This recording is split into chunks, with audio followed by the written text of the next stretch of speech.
अस्सलाम वालेकुम guys, this is your lab number 5 B part. इस लैब में जो है हम एक सिनेरियो देखेंगे जिसमें हमारे पास तीन इन्वर्टर्स सीरीज़ में कनेक्टेड हैं। ठीक है, अब ये जो इन्वर्टर्स हैं बेसिकली ये 1x इन्वर्टर्स हैं। इनकी जो विड्थ है वो बेसिकली डिफ़ॉल्ट विड्थ है। ठीक है, अब जो पी मॉस है उसकी ट्वाइस होती है एन मॉस की विड्थ से, तो इसका मतलब है that is if width of N MOS is 4 lambda, तो एन पी मॉस की जो विड्थ होगी वो दैट वुड बी 8 लैम्डा/2। तो तीनों सिमिलर इन्वर्टर्स हैं। ठीक है, और इनके तीनों की सीरीज कनेक्शन के आउटपुट में हमारे पास एक लोड कैपेसिटेंस है। ठीक है, अब हम इनपुट से आउटपुट तक जो है ना वो टोटल डिले प्रोपोगेशन देखेंगे। ठीक है, और उसको मिनिमाइज करने की कोशिश करेंगे इस केस में। तो वो किस तरह होगा कि अगर हम गौर करें तो ये जो फर्स्ट इन्वर्टर है, ठीक है, इसको एक इनपुट हमने एक एब्रप्ट सिग्नल दिया। ठीक है, 0 to 1 चेंजिंग सिग्नल।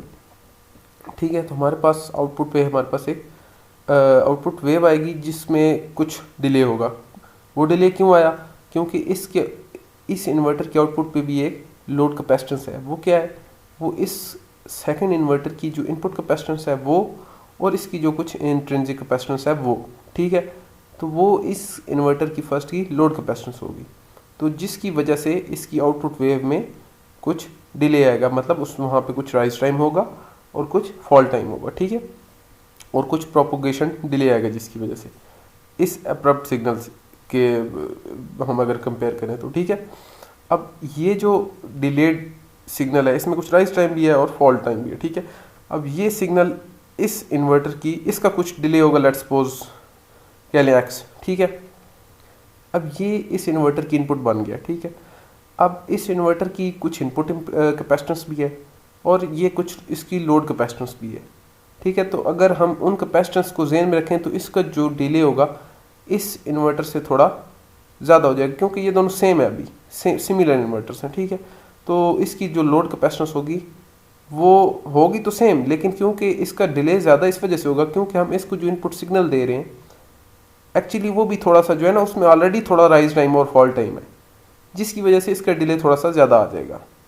ठीक है, इस इन्वर्टर से। अब नेक्स्ट अगर हम इन्वर्टर देखें तो उसके आगे एक हाई लोड कैपेसिटेंस है। हाई लोड कैपेसिटेंस की वजह से इसका जो डिले होगा वो इनसे काफ़ी ज़्यादा होगा। अब ये 200 फेम्टोफैरेड एक, अगर हम देखें इस एग्जांपल में, स्पेसिफिक एग्जांपल के लिए ये काफ़ी हाई जो लोड कैपेसिटेंस है। ये टेक्नोलॉजी है, ये जिस बुक से, ये जिस जगह से मैंने ये एग्जांपल उठाई है उसमें जो इसकी इनपुट कैपेसिटेंस है वो ऑलमोस्ट 20 फेम्टोफैरेड है इस इन्वर्टर की। लेकिन आप देखें कि अगर ये इसकी जो लोड कैपेसिटेंस है ऑलमोस्ट 20 फेम्टोफैरेड होगी, लेकिन इसकी जो लोड कैपेसिटेंस है वो 10 टाइम्स ग्रेटर है। ठीक है, तो इसका मतलब है that is actually a very high load, तो इसका जो डिले होगा वो बहुत ज़्यादा होगा। तो ये नेक्स्ट स्लाइड पे चलते हैं। यहाँ पे कुछ कैलकुलेटेड सिमुलेटेड डिलेज हैं। हम इसी तरह की एग्जांपल हम कैडेंस में भी करेंगे। तो ये सिर्फ आपको जस्ट एक एलेबोरेशन या समझाने के लिए कि इसमें होता क्या है कि अब ये 81 पिको सेकंड इस फर्स्ट इन्वर्टर का डिले था। ठीक है, अब इस with respect to this input signal, अब ये जो 81 पिको सेकंड डिलेड एक हमारे पास सिग्नल आ गया। ठीक है, इसमें कुछ राइज टाइम भी था, कुछ फॉल टाइम भी था। ठीक है, जब हम इस इन्वर्टर को एज एन इनपुट फीड करेंगे तो हमारे पास थोड़ा डिले ज़्यादा आएगा। क्यों? क्योंकि ये ऑलरेडी इसमें कुछ राइज टाइम भी था, कुछ फॉल टाइम भी था, फिर कुछ कैपेसिटेंस उसने फेस की तो वो उसमें और ज़्यादा थोड़ा सा राइज और फॉल टाइम इंक्रीज हो गया, जिसकी वजह से डिले और ज़्यादा हो गया। ठीक है, अब सिमिलर केस है इसके लिए कि इसकी जो डिले होगा वो और ज़्यादा क्यों होगा? क्योंकि इसकी लोड कैपेसिटेंस बहुत हाई है और ऑलरेडी यहाँ पे जो है हमारे पास एक डिलेड इनपुट सिग्नल भी आ रहा है। अच्छा खैर, ये हमारे पास नीचे देखें कि ये हमारे पास ये इसके ना तीनों की जो है ना तीनों की आउटपुट का जो है ना वो rise and fall time show किया हुआ है।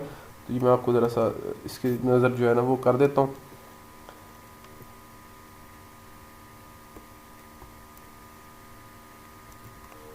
तो ये देखिए हमारे पास ये जो फर्स्ट इनपुट सिग्नल है वी इन। ठीक है, तो हमारे पास अगर ये इंक्रीजिंग सिग्नल है 0 to 1, हमारे पास एक फॉलिंग सिग्नल आएगा। ये जैसे ग्रीन सिग्नल आ रहा है। ठीक है, ये ग्रीन सिग्नल हमारे पास एक फॉलिंग सिग्नल आएगा इस फर्स्ट इन्वर्टर की जो है वो आउटपुट। ठीक है, तो इसका ये एक राइज फॉल टाइम हमारे पास आ गया। ठीक है, फॉलिंग एज है। तो हम 50% से लेते हैं नॉर्मली, ओरिजिनल सिग्नल से 50%, और इसका जो 50% वहाँ से एक मार्कर प्लेस करके, और हम कैलकुलेटर के ज़रिए भी कैडेंस से जो है वो डिले कैलकुलेट कर सकते हैं। मैंने दोनों मेथड आपको बताया, जो ज़्यादा एक्यूरेट है वो कैलकुलेटर वाला है, और इस तरह भी आप जो है वो एक अप्रॉक्सीमेट कर सकते हैं वैल्यू को डिले की। खैर ये हमारे पास जो है वो यहाँ पे जो सिग्नल होगा वो है ये ग्रीन सिग्नल। अब ये जब इसकी इनपुट बनेगा तो हमारे पास ये एक राइजिंग सिग्नल जो है वो इस इन्वर्टर की आउटपुट आ जाएगी, ठीक है। और ये जब इस इन्वर्टर की इनपुट बनेगा तो ये हमारे पास ये देखें काफ़ी ज़्यादा फॉलिंग टाइम है इस सिग्नल का, ठीक है। इसकी वजह क्या है कि वेरी हाई लोड कैपेसिटेंस। आगे चलते हैं। अब हमने क्या करना है कि हमने ये जो डिले है, अब जो टोटल डिले है इनपुट से आउटपुट तक, वो इन तीनों जो डिलेज हैं इनका सम है, दैट इज़ 941 पिको सेकेंड। ये 734 पिको सेकेंड इधर आ रहा था डिले, 126 पिको सेकेंड यहाँ पे डिले आ रहा था, और 81 पिको सेकेंड यहाँ पे डिले आ रहा था। अब जो टोटल डिले है वो इन तीनों डिलेज का सम है, ठीक है, इनपुट से लेके आउटपुट तक जो प्रोपगेशन डिले है। अब हमने इस डिले को मिनिमाइज करना है। तो आपको पता है अब बेसिकली ये डिले ज़्यादा हो क्यों रहा है, क्योंकि हमारा जो तीनों इन्वर्टर सेम है, लेकिन इस इन्वर्टर की जो है ना वो जो लोड कैपेसिटेंस है वो बहुत ज़्यादा है, ठीक है। तो हम उसको बेटर करने के लिए हम क्या करेंगे इसकी ड्राइविंग स्ट्रेंथ को जो है ना वो इसकी ड्राइविंग स्ट्रेंथ को जो है हम वो ज़रा बेहतर करेंगे, ठीक है। इसकी ड्राइविंग स्ट्रेंथ को इम्प्रूव करने के लिए हम क्या करेंगे, हम इसकी साइजिंग जो है ना वो चेंज करेंगे, मतलब इसका साइज़ इंक्रीज़ करेंगे। इस इन्वर्टर का साइज़ इंक्रीज़ करेंगे ताकि जो हमारा यहाँ से ड्राइव स्ट्रेंथ है, जो amount of current to charge this capacitance है वो इंक्रीज़ हो जाए, ठीक है। तो उससे क्या होगा कि हमारा डिले जो है वो बेहतर हो जाएगा। तो उसके लिए हम इसकी विड्थ को इंक्रीज़ करेंगे। अब कितना इंक्रीज़ करना है ये हमें नहीं पता, ठीक है। तो हम एक रैंडम यहाँ पे जो है ना वो एक अप्रॉक्सीमेशन करेंगे। हम इसको 5 टाइम्स जो है वो इसको इंक्रीज़ कर देते हैं, 5 टाइम्स। लेट्स सपोज हमने इसको 5 टाइम्स इंक्रीज़ कर दिया, तो हमारे पास इसकी जो विड्थ हो जाएगी वो 40 लैम्डा बाई 2 लैम्डा और 20 लैम्डा बाई 2 लैम्डा हो जाएगी, ठीक है। बाकी दोनों अभी सेम है। तो अब आप देखें कि अब जो हमारे पास डिलेज आ रहे हैं यहाँ पे वो आ रहे हैं 81 पिको सेकेंड, सेम यहाँ पे, ठीक है। यहाँ पे देखें 242 पिको सेकेंड हो गए 126 से। उसकी क्या वजह है, क्योंकि हमने इसकी विड्थ को इंक्रीज़ किया, तो इसकी इनपुट कैपेसिटेंस भी ऑब्वियसली इंक्रीज़ हो जाएगी। जब इसकी चैनल विड्थ जो है वो इंक्रीज़ होगी, इसका वो capacitance COX oxide capacitance increase होगी, तो डिफरेंट वैल्यूज़ ऑफ कैपेसिटेंस जो है वो इंक्रीज़ हो जाएंगी। डिफ्यूजन जो उसकी है वो भी इंक्रीज़ हो जाएगी कैपेसिटेंस। तो ये इसकी जो इनपुट कैपेसिटेंस है बेसिकली वो इंक्रीज़ हो जाएगी due to change in its width, जिसकी वजह से इसका लोड बढ़ जाएगा। इस सेकंड कैपेसिटर का जब लोड बढ़ जाएगा, कैपेसिटिव लोड बढ़ेगा, तो इसकी ऑब्वियसली डिले ज़्यादा हो जाएगा।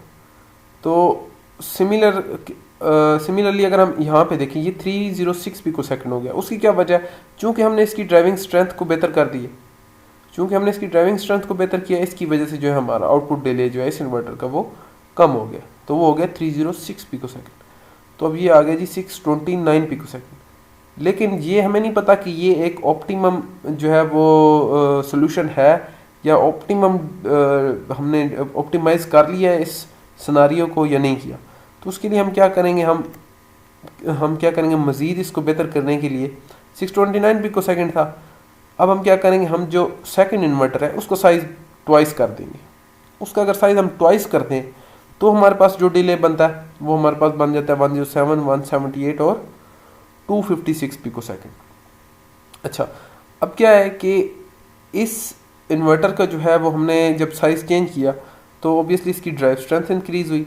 इसकी जब ड्राइव स्ट्रेंथ इंक्रीज़ होगी तो इसका जो डिले है वो बेहतर हो जाएगा। अच्छा, अब इसका डिले क्यों कम हो गया, इसका डिले क्यों कम हो, इस वजह से कम हो गया चूँकि यहाँ पे जो वेव थी उसका जो डिले है वो बेहतर हो गया, उसका राइज टाइम और फॉल टाइम बेहतर हो गया, जिसकी वजह से इसका डिले जो है वो और बेहतर हो गया, ठीक है। तो ये एक गिव एंड टेक है, ठीक है। तो आपने बैलेंसिंग करनी है बेसिकली। तो हमारे पास फिर टोटल जो डिले बन जाएगा that is 541 picosecond propagation delay, और बेहतर हो गया। मज़ीद जो है हम इसके ऊपर 1-2 एक्सपेरिमेंट्स करते हैं। तो आप देखें कि यहाँ पे जो है वो हमने ट्वाइस किया था, अभी इस यहाँ पे जो है 3 टाइम्स कर दिया। यहाँ पे 3 टाइम्स करने की वजह से हमारे पास आ गया 535 पिको सेकेंड, मज़ीद बेहतर हो गया। अब हम नेक्स्ट अगर देखें, अगर हम इसको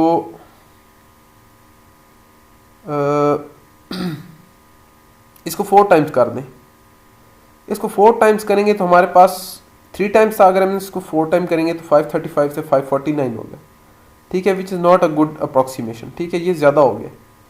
तो अभी तो हम देख रहे हैं कि हमारे पास एक ऑप्टिमम सोल्यूशन यही है कि हम इसको जो है वो कह लें कि 3 टाइम्स इसका विड्थ इंक्रीज कर दें और इसकी 4 टाइम्स। लेकिन अभी यहाँ पे तो हमारे पास 3 इन्वर्टर्स हैं, हम हर एक का जो है वो डिले देख सकते हैं, मतलब हमारे पास कोई इतना इशू नहीं होगा अगर हम कैडेंस में भी देखना चाहें तो। लेट्स सपोज अगर हमारे पास 10, 20 इस तरह सीरीज़ में कनेक्टेड इन्वर्टर्स हों, ठीक है, तो हम क्या करेंगे, तो हम हर एक का तो डिले इस तरह नहीं अप्रोक्सीमेट कर सकते, उसमें जो डिफरेंट हमें इस तरह की अगर हम इस तरह की इसके ऊपर लगाएं अप्रोक्सीमेशंस लगाएं तो वो बहुत ज़्यादा होंगी, ठीक है। तो उसके लिए हम क्या करेंगे, उसके लिए हम थोड़ी सी जो है ना वो एनालिटिकल मेथड्स जो है वो अप्लाई करते हैं। तो ये आपके कोर्स का हिस्सा नहीं है, लेकिन just to increase your knowledge कि हमारे पास let's suppose n number of gates हैं, ठीक है, और ये हमारे पास एक लोड कैपेसिटेंस है CL। तो अब होगा क्या कि हम इस लोड कैपेसिटेंस को अगर हम समझें कि ये जो है हमारे पास एक ये n इन्वर्टर है, इसको भी हम एक इन्वर्टर समझें। बेसिकली इन्वर्टर की भी जो एक इन्वर्टर है वो इस नेक्स्ट इन्वर्टर को एज ए लोड कैपेसिटेंस ही समझ रहा है, ठीक है। तो इसको भी हम एज ए इन्वर्टर समझ लेते हैं, इस कैपेसिटेंस को भी, इस लोड कैपेसिटेंस को इस इन्वर्टर के लिए, ठीक है। तो मतलब ये इन्वर्टर जो है यहाँ पे इस एक इन्वर्टर को देख रहा है, ठीक है, जिसकी कैपेसिटेंस है CL। तो इसको हम कह देते हैं WN+1 इन्वर्टर, ठीक है।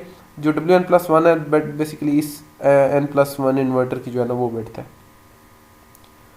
तो नेक्स्ट चलते हैं। नेक्स्ट हमारे पास जो नॉर्मली जो डिले का फॉर्मूला होता है डिले टाइम का, that is 0.5 CT VDD into I pull down. ये मैंने जो है ना अब दो हमारे पास एक राइजिंग एज पे भी हम कैलकुलेट कर सकते हैं और फॉलिंग एज पे भी जो है हम डिले टाइम कैलकुलेट कर सकते हैं। अगर हमारे पास सिमेट्रिक इन्वर्टर है, अगर तो सिमेट्रिक इन्वर्टर है तो हमारा राइजिंग एज जो डिले होगा और जो फॉलिंग एज डिले होगा वो इक्वल होगा, ठीक है।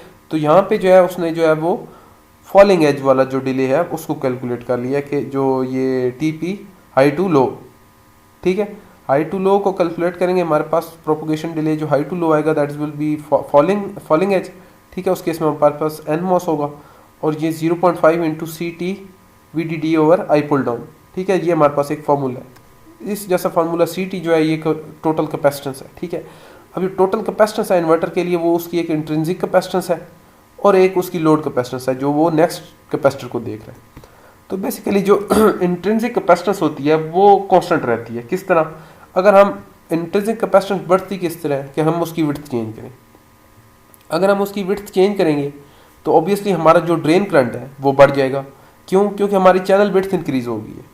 अगर हम उसकी चैनल विड्थ इंक्रीज कर रहे हैं, उधर नंबर ऑफ इलेक्ट्रॉन्स जो है वो इन्वर्जन लेयर में नंबर ऑफ इलेक्ट्रॉन्स ज़्यादा होंगे, तो उसकी वजह से हमारा करंट इंक्रीज होगा, ठीक है।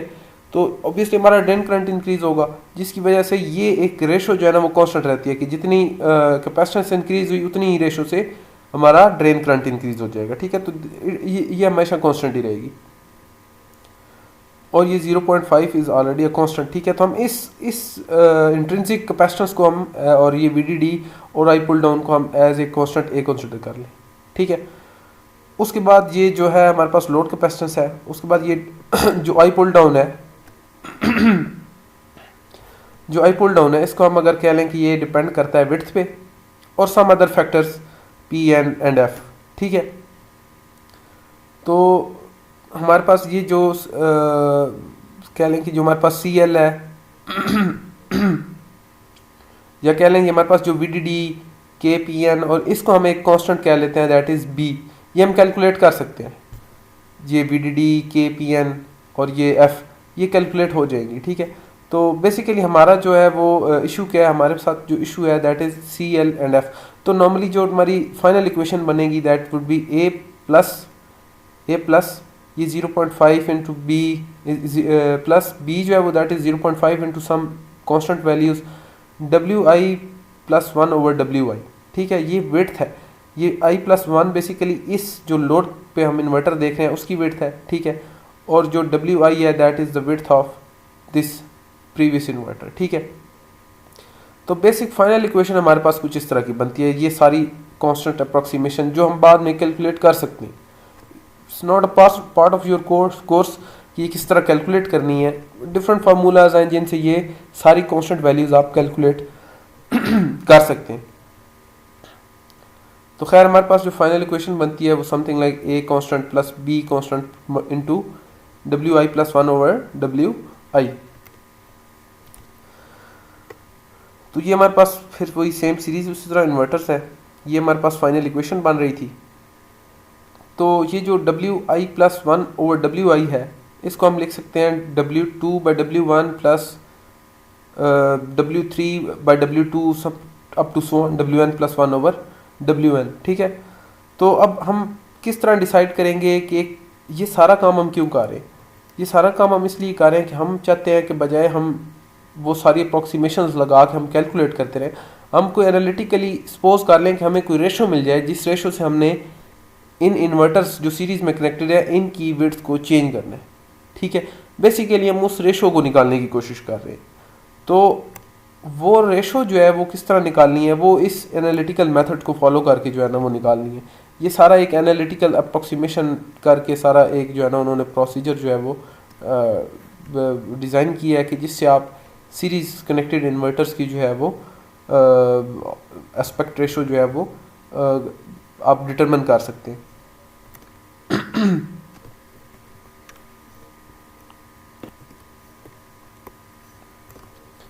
So basically I was telling you कि ये हमारे पास जो है इक्वेशन एक आती है T I is equal to A plus B into W I plus 1 और डब्ल्यू। ये जो डिले है बेसिकली एक पार्टिकुलर इन्वर्टर, कोई भी आप आई इन्वर्टर है, ठीक है, उसके लिए जो डिले है वो ये बनता है, ठीक है। लेकिन अगर आपके पास एन सीरीज कनेक्टेड इन्वर्टर्स हैं, एन सीरीज कनेक्टेड इन्वर्टर्स होंगे तो उस केस में हमारे पास जो ये इक्वेशन बन जाएगी that would be tau is equal to delay is equal to N, ये टोटल डिले है एन सीरीज इन्वर्टर्स का, N into A plus B. क्योंकि ये हमारे पास हर इन्वर्टर्स के लिए ये मैंने बताया था कि ये चीज़ें कांस्टेंट रहती हैं, आप विड्थ चेंज भी कर दें तो भी ये कांस्टेंट रहेंगे, ठीक है। तो ये हमारे पास W2 by W1 plus W3 by W2 up to so on WN plus 1 over WN, ये सारे इन्वर्टर्स की जो हम रेशो को जो है हम एडअप कर लेंगे। चूँकि हमारे पास जो एक पार्टिकुलर इन्वर्टर थी उसके लिए हमारे पास जो इक्वेशन बन रही थी वो WI प्लस 1 और WI बन रही थी, वो बेसिकली यहाँ से। चूँकि हमारे पास ये CL जो है मैंने आपको बताया था कि ये हमारा एक इन्वर्टर ही है बेसिकली, जो हम यहाँ पे ये इन्वर्टर जो इस लोड कैपेसिटेंस को देख रहा है बेसिकली ये हम इसको एक इन्वर्टर ही कंसिडर कर रहे हैं। तो उसकी विड्थ को हमने CL को I प्लस 1 ले लिया या N प्लस 1 ले लिया। और जो हमारा करंट है तो वो जो था ये पुल डाउन करंट, ये हमारा डिपेंड करता था विड्थ पे और सम कांस्टेंट्स पे, ठीक है। तो इनको हमने कांस्टेंट कंसिडर कर लिया, ठीक है। और ये हमारे पास यहाँ पे WI आ गया था। तो ये एक पार्टिकुलर इन्वर्टर कोई भी एक, उसके लिए जो हम अप्रोक्सीमेशन करेंगे डिले की वो कुछ इस तरह होगी। तो अगर N होंगे तो हमारे पास जो टोटल डिले अप्रोक्सीमेशन होगी वो कुछ इस तरह होगी। तो अब हमें किस तरह पता चलेगा कि इनमें इन सब इन्वर्टर्स का जो ऑप्टिमम साइज़ है वो क्या होगा।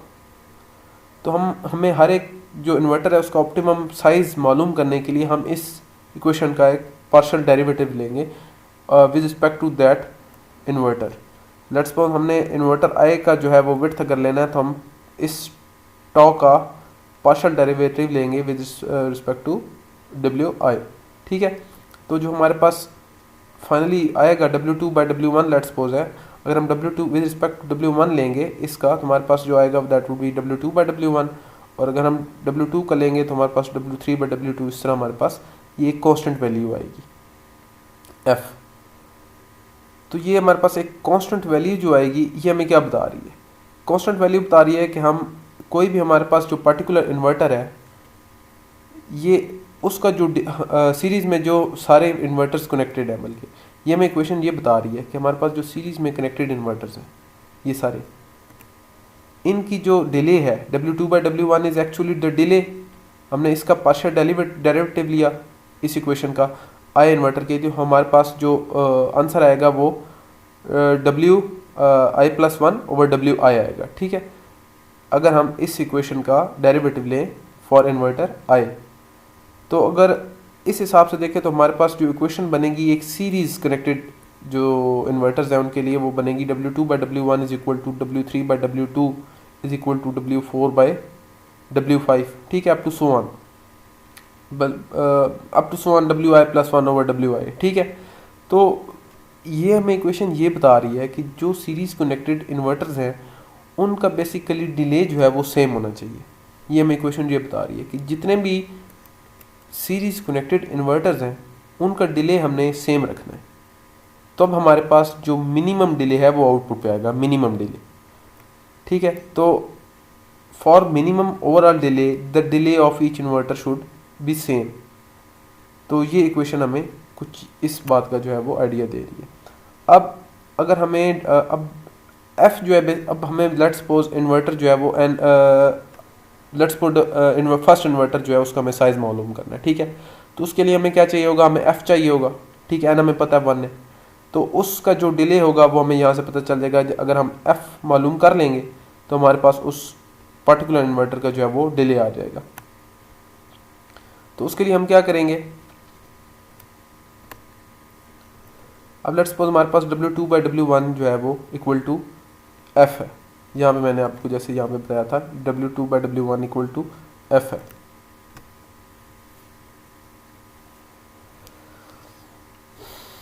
इसी तरह हर इन्वर्टर के लिए जो बेसिकली एफ होगा वो उसकी W3/W2 Wn+1/Wn जो है वो बेसिकली हम उसको एफ लेंगे। अब जो W2 है, अगर हम इस अप्रॉक्सीमेशन को देखें जो हमने यहाँ पे CL के साथ की थी, जैसे मैंने आपको बताया था कि ये इसको हम जो है वो एक इन्वर्टर ही कंसिडर कर रहे हैं और इसकी जो विड्थ है बेसिकली हम उसको Wi+1 कंसिडर कर रहे थे। तो इसी तरह जो हम नेक्स्ट इन्वर्टर है उसकी विड्थ को हम W2 जैसे हम कंसिडर कर रहे हैं तो उसको मैं एज ए लोड कैपेसिटेंस लिख सकता हूँ, ठीक है। तो इसलिए यहाँ पे आप देखें कि ये Wn+1 और W1 is equal to Fn जो है ना, ये इस टोटल पूरी सीरीज़ के लिए लिखा हुआ है, पूरी सीरीज़ की। इनको अगर हम समअप करेंगे तो हमारे पास ये Wn+1/Wn is equal to F(n) आ जाएगा, ठीक है। तो अगर हम इस Wn+1 को लोड कैपेसिटेंस कंसिडर कर लें और W1 को इनपुट कैपेसिटेंस कंसिडर कर रहे हैं जो इस प्रीवियस जो इन्वर्टर है उसकी, तो हमारे पास जो फाइनल इक्वेशन F की बनेंगे दैट वुड बी CL/Cin1।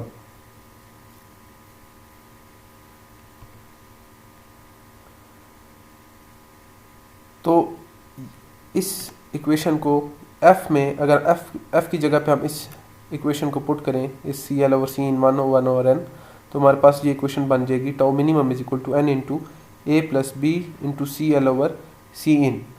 तो मिनिमम डिले अब हम हर एक इन्वर्टर का इस तरह इस इक्वेशन से जो है वो कैलकुलेट कर सकते हैं, मिनिमम डिले।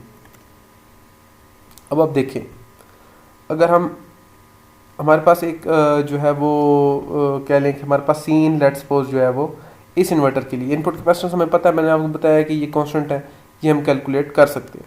तो लेट्स सपोज Cin जो है हमारे पास उसी सेम सिनेरियो में जिसमें हमारे पास 3 इन्वर्टर्स हैं तो दैट इज़ 7.2 फेम्टोफैरेड, ठीक है। और जो हमारे पास आउटपुट लोड कैपेसिटेंस है वो भी हमें पता है, वो है 200 फेम्टोफैरेड। तो अगर हम F निकालें तो यहाँ से हमारे पास आता है 3, ठीक है। अगर हम 3 यहाँ पे प्लेस करें, बाकी ये A + B को हम कांस्टेंट कंसिडर करें, ठीक है। तो जो हमारे पास रेशो आएगी क्या लें W2/W1 या W1/W2, सॉरी W2/W1 जो हमारे पास रेशो आएगी that would be equal to 3, ठीक है।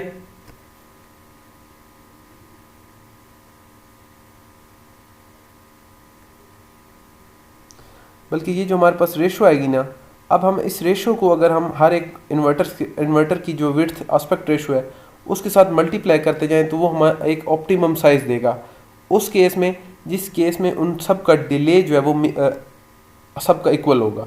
मतलब डिले उनका इक्वल करने के लिए हम उनकी एस्पेक्ट रेशोज़ को इस F से मल्टीप्लाई करेंगे। जो मिनिमम डिले कब आएगा, जब इन सब का डिले जो है वो इक्वल होगा। जब इन सब का डिले इक्वल होगा तो उसके लिए हमें क्या करना पड़ेगा, जो हमें F की वैल्यू है उसको इन सब की एस्पेक्ट रेशोज़ के साथ मल्टीप्लाई करना पड़ेगा, ठीक है। जब हम 3 से इन सब को मल्टीप्लाई करेंगे तो हमारे पास जो इनकी बन जाएगी एस्पेक्ट रेशो पहला जो इन्वर्टर होता है उसको हमने कांस्टेंट रखना होता है, उसको हमने नहीं छेड़ना, उसकी जो ओरिजिनल विड्थ है वही रखनी है। तो उसके लिए हम क्या करेंगे, इसको इसी तरह, उसकी वजह क्या है, उसकी वजह यह है कि हम अगर इसकी विड्थ को चेंज कर देंगे तो हमारा जो प्रीवियस इनपुट सिग्नल आ रहा है वो इफेक्ट हो जाएगा, जिसको हम नहीं चाहते कि वो इफेक्ट हो। इस वजह से इसको हम सेम रखेंगे। अब जो नेक्स्ट इन्वर्टर है उसका जो ऑप्टिमम साइजिंग होगी वो उस एफ वैल्यू से हम इसको मल्टीप्लाई कर देंगे एफ से। इसको मल्टीप्लाई करेंगे तो हमारी उसकी जो एस्पेक्ट रेशियो है वो आ जाएगी, इस प्रीवियस इन्वर्टर के एस्पेक्ट रेशियो को एफ से मल्टीप्लाई कर देंगे। अब एफ हमारे पास क्या है, सी एल ओवर सी इन इंटू 1/n। ये हमारे पास एक कह लें कि एक फॉर्मूला है, ठीक है। हमारे पास लोड कैपेसिटेंस है और एक इनपुट कैपेसिटेंस है फर्स्ट इन्वर्टर की। जो फर्स्ट इन्वर्टर की इनपुट कैपेसिटेंस है वो, और जो लोड कैपेसिटेंस है आउटपुट पे वो फाइनल इन्वर्टर की, उसको ले लेंगे, उनकी रेशियो लेके इसको 1/n कर देंगे नंबर ऑफ इन्वर्टर्स, ठीक है। तो हमारे पास एक आ जाएगी क्या लें, एक कांस्टेंट आ जाएगा। इसको हम इन एस्पेक्ट रेशियो से मल्टीप्लाई करते जाएंगे, प्रीवियस इन्वर्टर की एस्पेक्ट रेशियो से मल्टीप्लाई करेंगे तो उससे नेक्स्ट इन्वर्टर की एस्पेक्ट जो है वो एस्पेक्ट रेशियो आ जाएगी हमारे पास। तो ये बेसिकली एक मेथड है ऑप्टिमम साइजिंग का। तो it's not your part of your course, it was just to tell you कि ये एस्पेक्ट रेशियो जो है वो ऑप्टिमम किस तरह करनी है। तो अभी आपने करना क्या है कि आपने जस्ट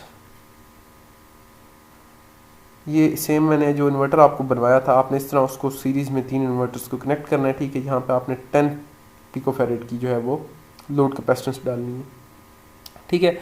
और आपने क्या करना है कि आपने जो इस ट्रांजिस्टर का जो साइज़ है ना, वो आपका जो फर्स्ट नेम है उसके जितने डिजिट्स हैं, फर्स्ट नेम है आपका जो भी है, लेट्स सपोज मेरा फर्स्ट नेम है मीर हमजा है, जैसे मीर मेरा फर्स्ट नेम है, तो मैं उसके जो मैं फर्स्ट नेम की जो नंबर ऑफ डिजिट्स हैं उसको मैं इसकी विड्थ से मल्टीप्लाई करूँगा, क्योंकि अभी हमें नहीं पता इसकी जो है वो इनपुट कैपेसिटेंस और आउटपुट कैपेसिटेंस का।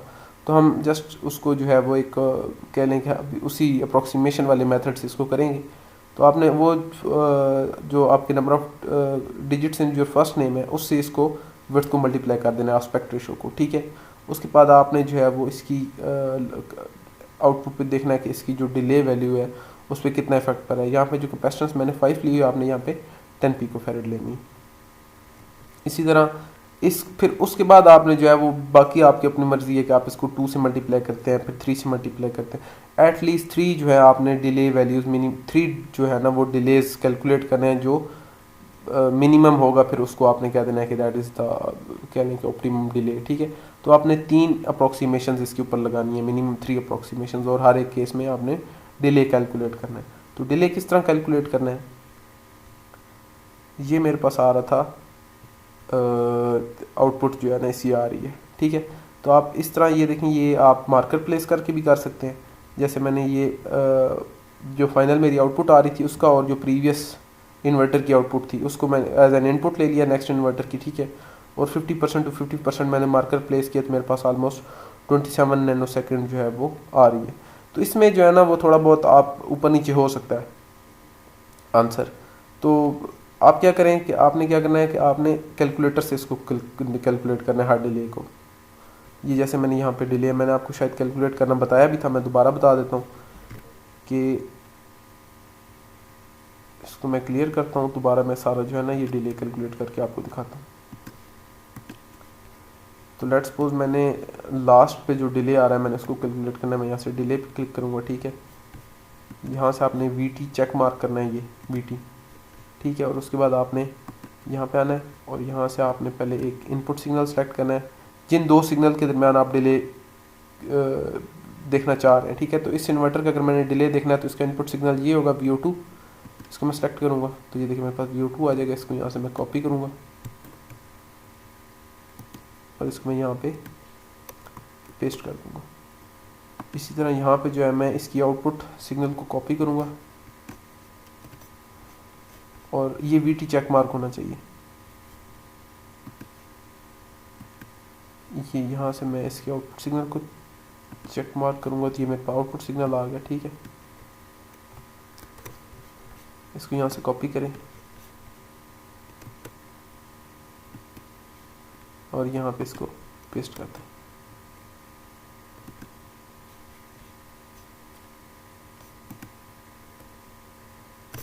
ठीक है।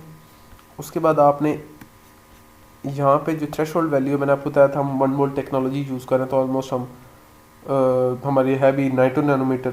तो नॉर्मली जो फार्मूला होता है ये थ्रेशोल्ड वैल्यू का, वो होता है कि आप जो टेक्नोलॉजी यूज़ कर रहे हैं उसको डिवाइड बाई 2 करते हैं, ठीक है। हम 90 नैनोमीटर कर रहे हैं तो हमारे पास 45 आ जाएगा, तो हम यहाँ पे 0.45 लिखते हैं। लेकिन मैंने इसको, जो मैंने आपको बताई थी कि 0.5 है, तो मैं इसको 0.49 या 0.5 ही लिख रहा हूँ, 0.49, ठीक है।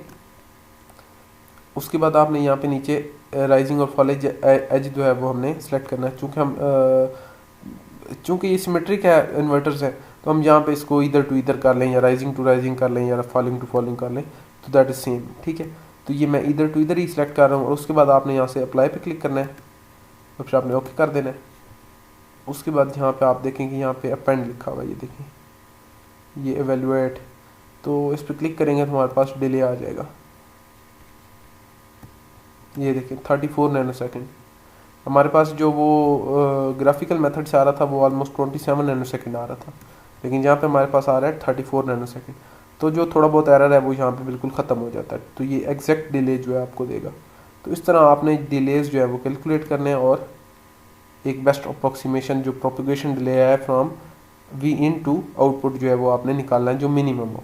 ऑलमोस्ट 3 अप्रोक्सीमेशन होनी चाहिए, और पहली अप्रोक्सीमेशन मैंने आपको बताया है कि फर्स्ट इन्वर्टर का साइज़ जो है वो आपकी जो फर्स्ट नेम है उसके जितने डिजिट्स हैं उसे मल्टीप्लाई करना है।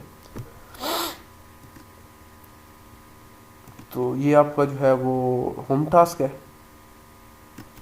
और इसके बाद थोड़ा सा आगे चलते हैं तो हमारे पास लेट्स सपोज हमारे पास कोई बूलियन एक्सप्रेशन है। जैसे हमारे पास ये बूलियन एक्सप्रेशन है a+b.c+d होल कॉम्प्लीमेंट। इसको अगर हम एक सी मॉस यानी टेक्नोलॉजी में जो है वो इम्प्लीमेंट करना चाहते हैं एन मॉस और पी मॉस की फॉर्म में, ठीक है, इस बूलियन एक्सप्रेशन को, तो हम किस तरह करेंगे। तो जो पुल अप जो पोर्शन है उसको आपने किस तरह बनाना है कि आप जो ये सेम फंक्शन है, ठीक है,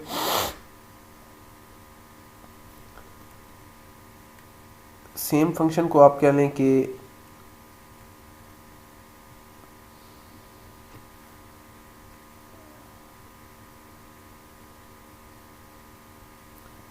बल्कि सबसे पहले मैं आपको बता दूं कि जो और ऑपरेशन होता है, और ऑपरेशन में हम क्या करेंगे कि जो और ऑपरेशन होगा उसको हम सीरीज़ में लेंगे, ठीक है, और जो डॉट ऑपरेशन होगा उसको हम पैरेलल में लेंगे, ठीक है। और ऑपरेशन सीरीज़ में, डॉट ऑपरेशन पैरेलल में।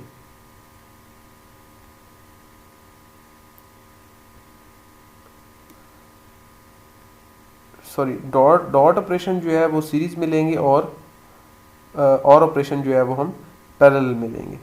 तो उसके लिए अब ये हमारे पास जो बुलियन एक्सप्रेशन है that is a+b.c+d whole complement. इसका होल कम्प्लीमेंट अगर हम निकालें तो हमारे पास आ जाता है a.b+c.d। अब आपको पता है कि सबसे पहले हमने पुल अप ब्लॉक जो है वो बनाना है, तो उसके लिए आप देखें कि a.b है। डॉट मैंने आपको बताया डॉट जो है वो सीरीज़ में लेना है, ठीक है, तो a और b दो सीरीज़ में आ गए, ठीक है। इसी तरह c.d, c और d सीरीज़ में आ गए, और प्लस है तो इन दोनों को हमने पैरेलल में कर दिया, ठीक है। तो ये हमारे पास एक पुल अप नेटवर्क बन गया इसको। अब जो पुल डाउन नेटवर्क बनाना है वो इस एफ का हम दोबारा से कॉम्प्लीमेंट ले लेंगे पुल डाउन के लिए। ये जो एफ हमें गिवन है इसका हम कॉम्प्लीमेंट लेंगे, तो हमारे पास यही सेम ये वाला अंदर वाला एक्सप्रेशन आएगा a+b.c+d।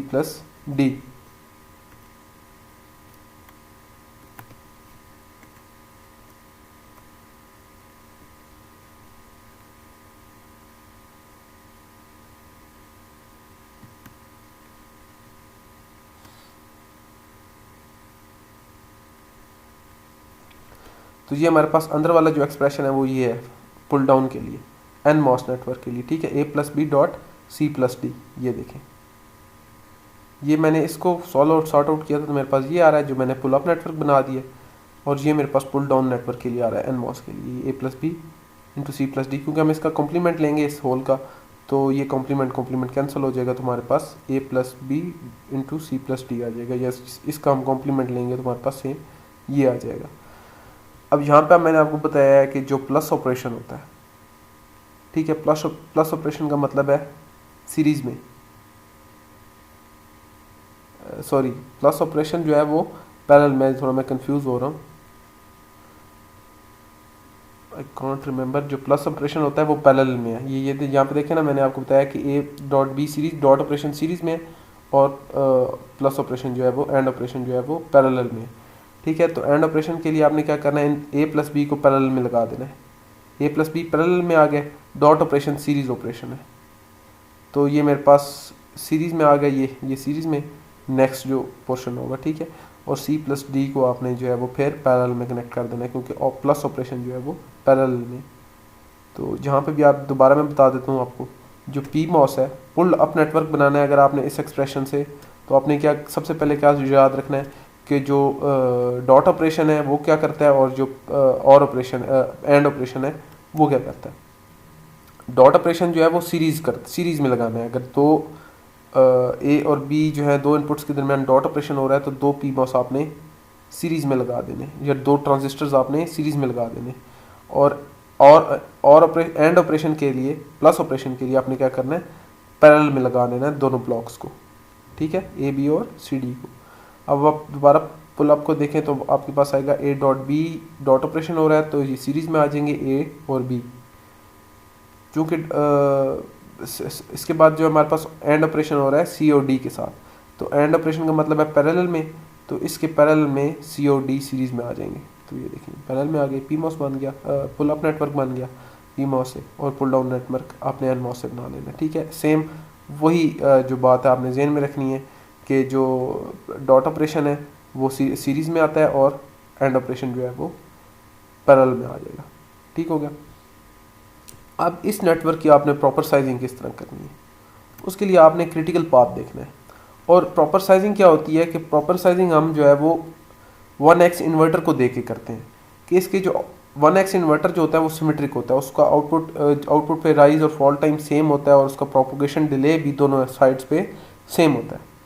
ठीक है, अगर हम एक राइजिंग एज वाली साइड से देखें तो भी प्रोपोगेशन डिले वही आएगा जो फॉलिंग एज वाली साइड से होगा, और राइज और फॉल टाइम भी सेम होंगे।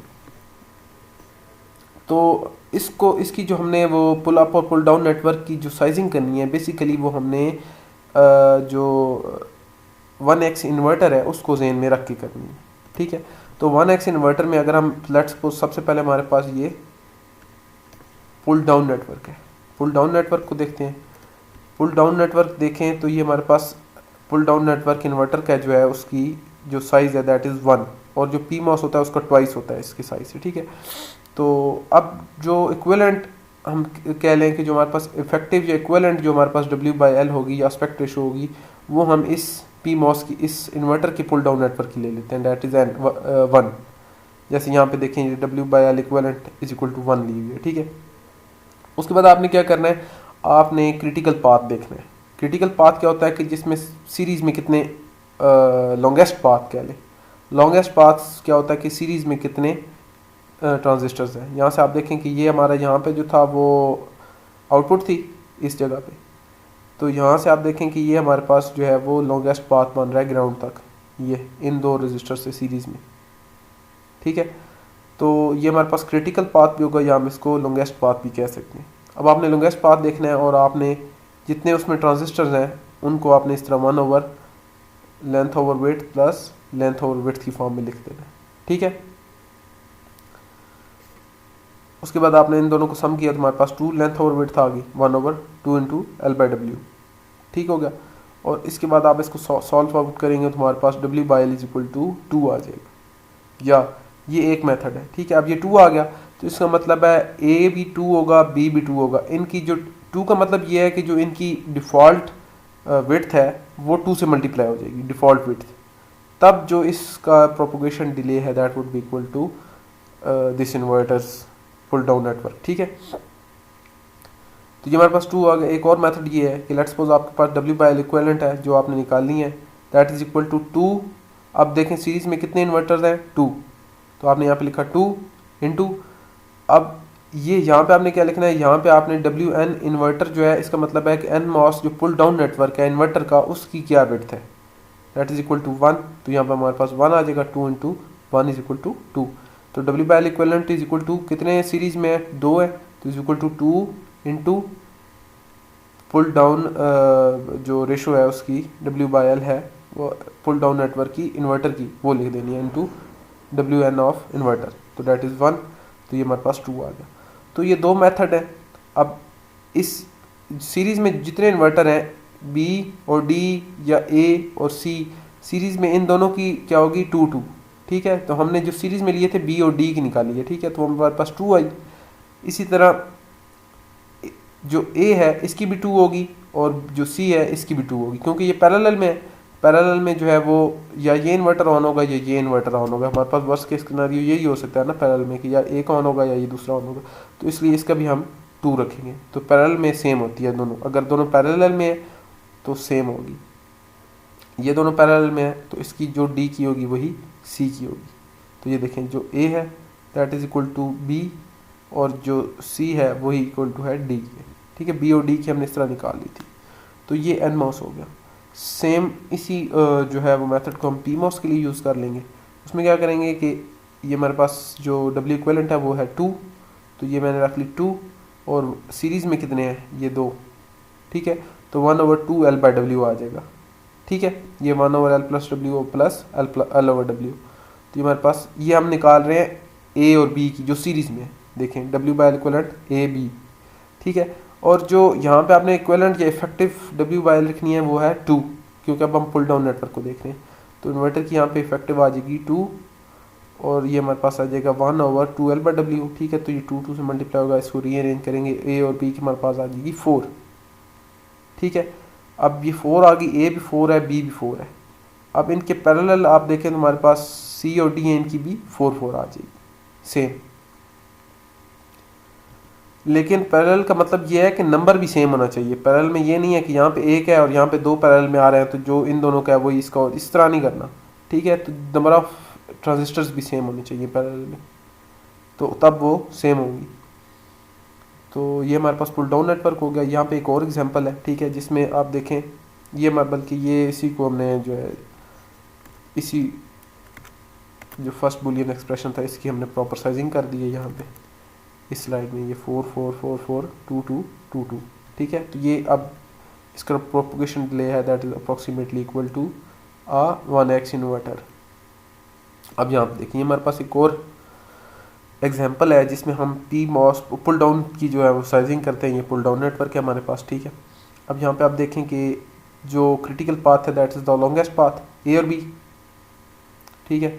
A और B का हम निकालते हैं। देखें W/L इक्विवेलेंट A और B इज इक्वल टू 1। मैंने आपको बताया कि आपने NMOS की जो ट्रांजिस्टर है उसको देखना है, उसके पुल डाउन की जो है वो इफेक्टिव रेजिस्टेंस है 1, तो हम यहाँ पे 1 रखेंगे इज इक्वल टू 1/2 सीरीज में है 1/L/W plus L/W is equal to 1/2L/W is equal to 2, ठीक है। तो इसकी भी 2 आ गई, इसकी भी 2 आ गई, ठीक। अब यहाँ पे आप देखें कि यहाँ पे सिर्फ एक है, ठीक है।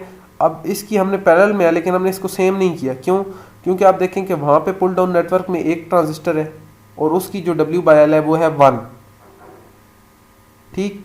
और यहाँ पे जो है वो यहाँ पे भी एक ट्रांजिस्टर है और वर्स्ट केस सिनेरियो यही हो सकता है कि अगर ये एक ट्रांजिस्टर ऑन हो एट अ टाइम, ठीक है।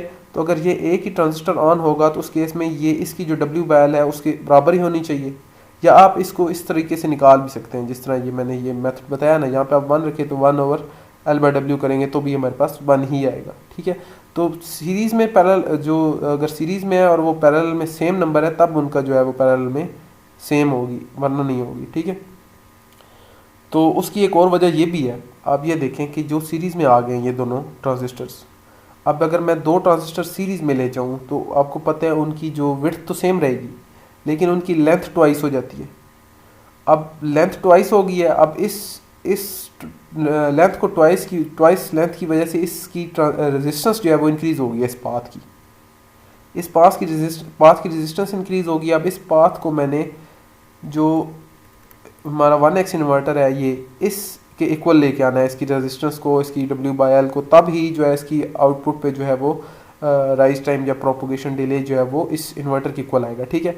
तो उसके लिए अब चूंकि उसकी लेंथ डबल हो गई है तो अगर मैं उसकी विड्थ को भी डबल कर लूँ तो 2W/2L हो जाएगा, तो 2 से कैंसिल, फिर W/L इक्वल टू 1 आ जाएगी हमारे पास सेम। 1 का मतलब है इसकी जो एस्पेक्ट रेशियो है वो W/L ही है जो इसकी डिफ़ॉल्ट है।